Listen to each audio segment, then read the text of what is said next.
Et il faut savoir qu'en Algérie, il y a une seule télévision et une seule radio qui appartiennent à l'État. Comme c'est le support pour parler de musique, on doit passer par là. Et que là, il y a un comité qui écoute et qui censure et qui décide de ne pas passer les clips, comme pour le clip de La Visa la Oro que j'avais fait, et ils avaient dit que ça incitait les gens à quitter l'Algérie, des jeunes, et qui ne pouvaient pas le passer, un exemple comme ça. Ou comme Ba'aziz qui a eu des problèmes parce qu'il a chanté une chanson contre les généraux, ou le fait qu'ils aient interdit les directs en Algérie pour pas que tu puisses dire quelque chose et qu'ils aient le temps de couper les choses. Et donc c'est difficile pour nous d'aller parler. Et puis il y a l'autre censure qui est celle qui est faite par les animateurs eux-mêmes et les gens qui, dès que tu arrives, ils te disent ok, ça c'est ton dernier album, laquelle des chansons peut passer? Ça veut dire dans laquelle il y a le moins de politique. Et voilà, ça c'est un peu le genre de censure qu'on peut rencontrer là-bas. Et donc tout le monde sait qu'ils passent plus des chansons qui leur plaisent, qui sont un peu plus sociales, et ils essayent de trouver toujours le politiquement correct. J'expire depuis que le silence a bâti son empire, que les bouches restent cousues, qu'on supporte le pire, vivre au milieu des tabous, le moindre signe d'intelligence te voue à un échec programmé, par la gangrène et son armée autoproclamée. Mais désormais j'ai besoin d'exercice. Il y en a marre des coulisses, la scène et le son de mes frères m'appellent. J'appelle à moi mes cordes vocales, ma rage, mes rimes, la rébellion s'installe. Un BS lance le raid sur des ondes d'S-Z. À mes côtés ici, il y a SY, Banks et Med. Yo, yo, yo, yo, yo. هضرنا على التيروريزم مازال ما فرغت العطاس والخات اللي سرحوا لهم. Bouteflika, qui depuis son élection n'arrête pas, lui, et le factice parti au pouvoir, le RND, et les anciens apparatchiks du FLN, le parti unique d'avant, de promulguer des lois qui imposent de plus en plus de silence.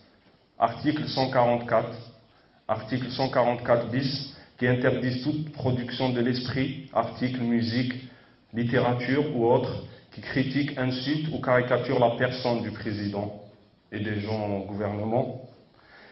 Et vous êtes passible de prison. Et surtout des musiciens, à l'époque où on censurait les musiciens surtout de langue berbère, comme ici les Kurdes, et ils ont été torturés, ces gens-là, et emprisonnés comme Farhat Mhanni, comme Debza, qui veut dire en arabe coup de poing, ou comme Ma'toub Lounes, qui lui a été assassiné finalement en 98. Et je pencherai plus du côté de l'État que des islamistes, pour ceux qui l'ont commis. Et ça n'engage que moi. Et à effacer le petit semblant de liberté d'expression qu'on a acquis par une révolution juvénile le 5 octobre 1988. Ce qui nous a donné le multipartisme, une presse plus ou moins indépendante, écrite, et toujours pas de télé, pas de radio. Quelques exemples de censure récente. Mon dernier album, Rabat Président, que j'ai fait pour contrecarrer le putsch qu'il a fait sur le pouvoir pour prendre les présidentielles, a été interdit. Ils ont appelé l'éditeur pour lui dire c'est pas la peine de sortir cet album. Lui, il m'a dit viens, on change la pochette, la première chanson qui critique le président. J'ai refusé, l'album n'est pas sorti. Ma première émotion par rapport à ça, c'est que je me sens d'abord en colère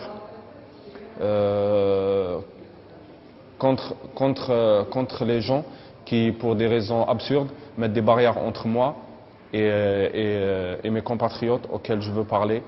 Et puis une grande frustration parce que d'abord je ne peux pas faire des concerts comme je veux, parce que tous les concerts en Algérie, la plupart, sont faits par l'État, et que les privés, il n'y en a pas beaucoup, ils n'ont pas le matériel, et le monopole du bon matériel est chez l'État, et qu'il faut aller dans des festivals sous la coupe du ministère des Affaires jeunes ou de la culture, un truc comme ça, et que je peux pas cautionner ça.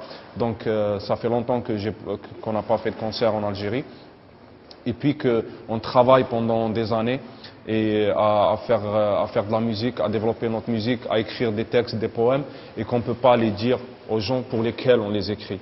Et qu'à la fin, c'est comme un truc qui pourrit dans l'œuf, et que avoir cette frustration de pouvoir faire des concerts partout en Europe, pouvoir parler à des gens partout en Europe qui en général comprennent pas ou il faut leur traduire. Donc c'est difficile pour nous de pouvoir parler à tous ces gens-là et ne pas parler aux premiers concernés et ne pas pouvoir passer notre musique dans la télé, dans la radio comme on veut et passer ce qu'on veut et passer la plus grosse partie, la plus importante de notre musique. Et c'est pour ça qu'on se bat et qu'on essaye de se préparer pour aller là-bas et le faire dans la rue. Parce que je suis sûr qu'on peut le faire dans la rue et qu'on n'a pas besoin, et je le dis tout le temps dans les chansons, j'ai pas besoin de votre télé ni de votre radio, je vais le faire. هضرنا على التيروريزم مازال ما فرغت لاطاس والرخاص اللي يسرحوا لهم يصبغوا البيضه بلا كراس ياك داروا بون في اللحام ما يسهل لهم الخدمه بقى لينا البترول سحب الامبور العسكر في الكازيرنا ولي جينيرو في البور سحب 605 بلاندي 20 مليون سنتيم لي فيلا في الكلاب دي بان لي كرافات ولي كوستيم واليدين ديما في السما نحلف ما كابتاو كلمه في الوال اللي فوطاوها عجايز الحمام عرضت الخدامين زروقه كي الكراسه اللي عليهم قاعدين الوظيفيين راضيين رابيزاسيون قابلين ديسكوتيو ساكتين ديروا واش حبيتوا مسلمين مكتفين والكتاف غير يعرضوا ولاد لي ديبيتي متكين لي باسبور دبلوماتيك وحنا على الفيزا شايطين مي بيكم بلا بيكم حنايا رايحين ميكرو يبريزي سكات. Ce que je suis maintenant a été fait par les gens qui faisaient cette musique engagée, par Matou Blounas.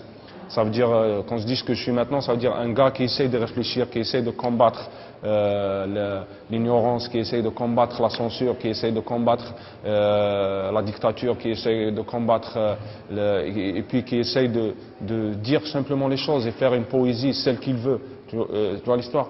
Tout ça, moi, tout ce qui m'a amené à ça, tout ce qui est une grande partie de ma personnalité, c'était pouvoir écouter Matou Blounas, Farhat Imaziran, Baziz, KG2 et autre chose. Et j'espère que notre musique, le hip-hop, sera beaucoup plus acceptée parce que c'est pas encore généralement accepté. J'espère que le hip-hop qu'on fait en Algérie sera accepté, que les gens comprendront qu'on est juste des gens qui écrivent des poèmes, qui écrivent des analyses, qui écrivent ce qu'ils ressentent et qui essayent de le faire bien, de le faire beau, de le faire hip-hop, parce que c'est la musique qu'on veut faire, et de faire ce hip-hop algérien, et pas bling-bling américain, et pas un truc genre influencé.